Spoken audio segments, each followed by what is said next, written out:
Assalamualaikum warahmatullahi wabarakatuh. Perkenalkan nama saya Lia Octavia dengan NIM 8111 pada 2115 dengan mata kuliah Hukum Acara Tata Usaha Negara dengan dosen pengampu Bapak Imam Gustomi SHMH. Di sini saya akan membahas salah satu materi yang ada di dalam mata kuliah Hatun mengenai eksekusi putusan pengadilan. Yang pertama, putusan yang dapat dieksekusi. Yang kedua, cara eksekusi putusan. Yang ketiga, ganti rugi. Yang keempat, rehabilitasi. Yang kelima, pengawasan eksekusi putusan. Yuk simak video berikut ini. Yang pertama, tentang putusan yang dapat dieksekusi. Menurut pasal 115 yang dimaksud dengan pengadilan adalah pengadilan tun dan atau PTTUN yang tertuang pada pasal 1 ayat 7 Undang-Undang Nomor 5 Tahun 1986 atau pasal 1 Undang-Undang Nomor 5 Tahun 1986 dibaca digabungkan dengan Undang-Undang Nomor 51 Tahun 2009. Putusan petun dan PTTUN bersifat final dan mengikat, dan hanya dapat diubah dalam keadaan sebagai berikut. Yang pertama, meski penggugat dan tergugat sama-sama berhak mengajukan permohonan peninjauan kembali di tingkat banding, namun keduanya menyatakan menerima putusan pengadilan. Yang kedua, tidak akan ada permintaan peninjauan kembali pada tingkat banding atau kasasi dari pihak manapun, hingga batas waktu yang telah terlewatkan. Sementara itu, lembaga legislatif tidak wajib mengatur putusan MA yang telah dijatuhkan setelah peninjauan kembali tingkat kasasi. Petun mempunyai kewenangan untuk melaksanakan perintah tersebut secara tetap karena mempunyai bobot yang sama dengan putusan pengadilan.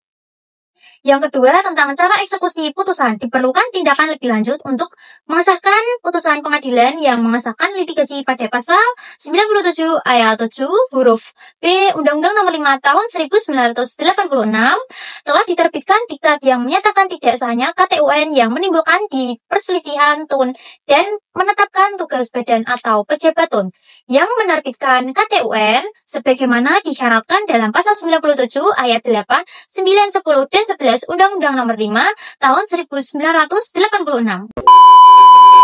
Petun mempunyai dua alternatif dalam melaksanakan perintah pengadilan.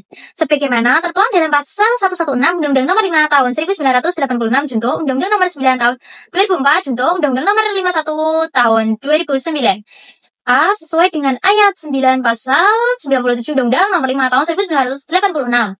Maka putusan pengadilan harus dilaksanakan. Oleh karena itu, KTUN yang bersangkutan harus dibatalkan dan badan atau pejabat tun yang bertanggung jawab harus menghadapi konsekuensinya.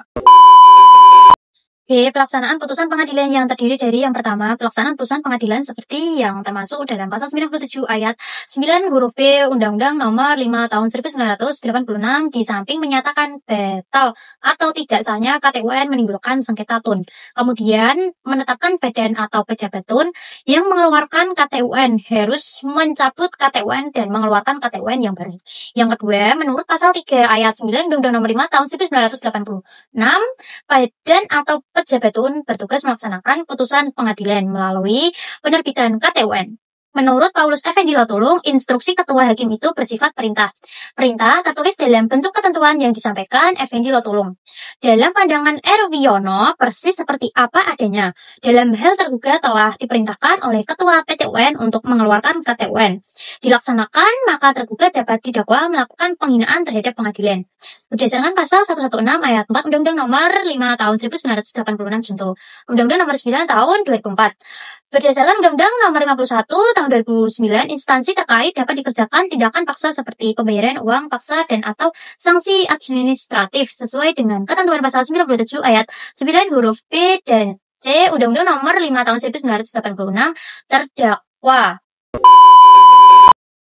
Terdakwa yang tidak melaksanakan putusan pengadilan akan dikenakan sanksi. Di antaranya, A. Pembayaran sejumlah uang paksa.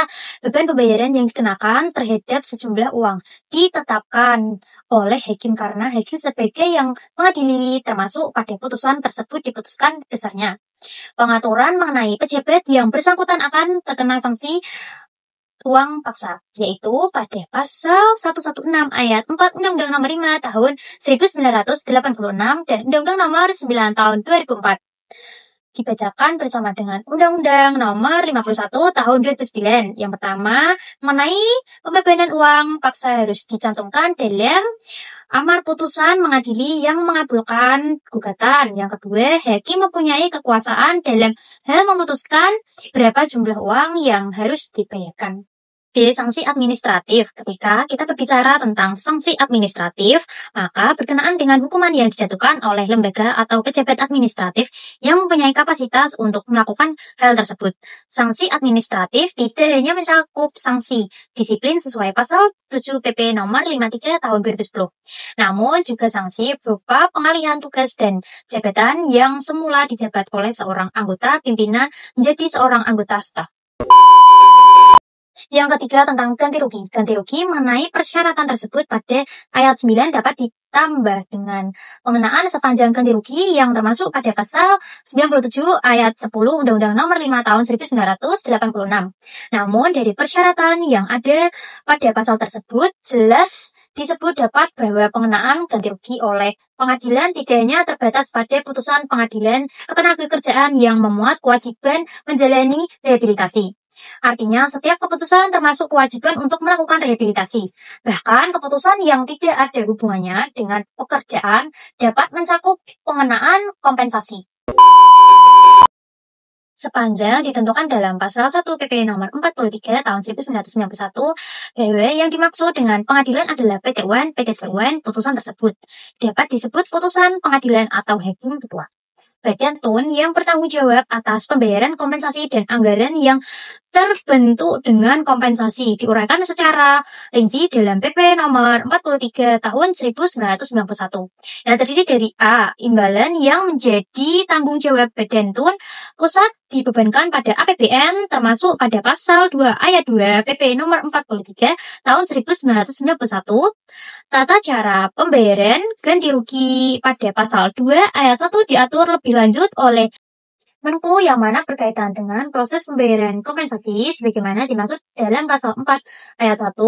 B. Pasal 2 ayat 2 PP nomor 43 tahun 1991 menentukan beban ganti rugi menjadi tanggung jawab Badan TUN daerah dibebankan pada APBD. Penjelasan pasal 2 ayat 2 PP nomor 43 tahun 1991 menyebutkan bahwa yang dimaksud dengan Badan TUN daerah adalah badan yang mengeluarkan KTUN atas pemerintah daerah. C. Imbalan yang menjadi tanggung jawab daerah TUN di luar ketentuan ayat 1 dan ayat 2 menjadi beban keuntungan yang dikelola oleh badan itu sendiri. Bunyi pasal 2 ayat 3 PP nomor 43 tahun 1991 dengan demikian menjadi kewajiban Badan TUN selain Badan TUN, putusan atau Badan TUN daerah untuk menangani kompensasi atas dana yang dikelolanya.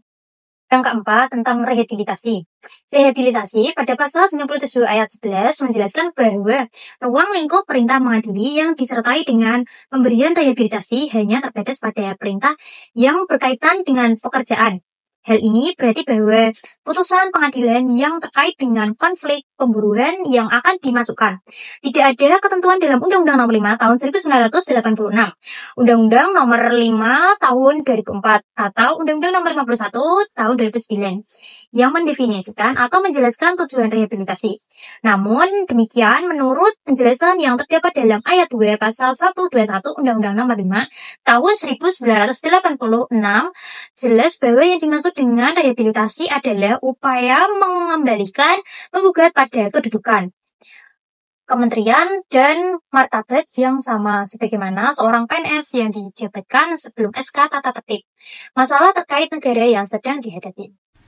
Dalam hal demikian ditentukan ketentuannya menurut pasal 117 Undang-Undang Nomor 5 Tahun 1986 menyatakan bahwa A. Apabila tergugat tidak dapat melaksanakan secara tetap suatu putusan yang telah disahkan dan dikekuatan hukum tetap karena adanya perbuatan keadilan yang terjadi setelah putusan pengadilan diucapkan, maka wajib membatalkan informasi kepada ketua pengadilan dan penggugat termasuk pada pasal 116 ayat 1. Yang B, jangka waktu selama 30 hari saat diterimanya pemberitahuan sebagaimana dimaksud dalam ayat 1. Penggugat melakukan kewajiban tersebut terhadap tergugat untuk memberikan uang sebagai bentuk ganti rugi atau dalam bentuk lainnya, yaitu kompensasi. Yang C, setelah menerima permohonan yang termasuk pada ayat 2, Hakim Ketua mengadili memberikan perintah kepada para pihak yang dipanggil untuk mencoba mencapai kesepakatan mengenai besarnya uang atau ganti rugi lainnya yang harus dituntut dari terdakwa. Yang D, apabila setelah mencoba dirundungkan jumlah uang atau kompensasi lainnya tidak tercapai kesepakatan, Hakim Ketua mengadili akan menentukan jumlah uang atau kompensasi lainnya melalui keputusan setelah pertimbangan yang memadai. Yang E, putusan Ketua Hakim termasuk pada ayat 4 dapat diajukan kepada MA untuk ditinjau oleh penggugat maupun oleh tergugat. Yang F, putusan MA termasuk pada ayat 5 harus ditaati oleh dua belah pihak. Yang kelima, membahas tentang pengawasan eksekusi putusan. Pada Undang-Undang Nomor 5 Tahun 1986, Pasal 119 menyebutkan bahwa Ketua MA memiliki fungsi mengawasi pelaksanaan seluruh putusan yang telah memperoleh kekuatan di mata hukum. Ketua pengadilan inilah yang bertugas menyelesaikan permasalahan tingkat satu antara penyelenggaraan negara dengan warga negaranya.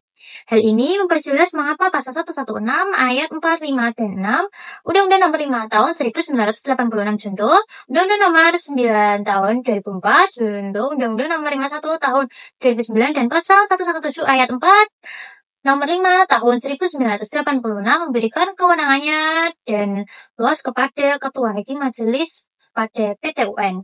Sekian dari penjelasan saya. Terima kasih. Wassalamualaikum warahmatullahi wabarakatuh. See you. Bye-bye.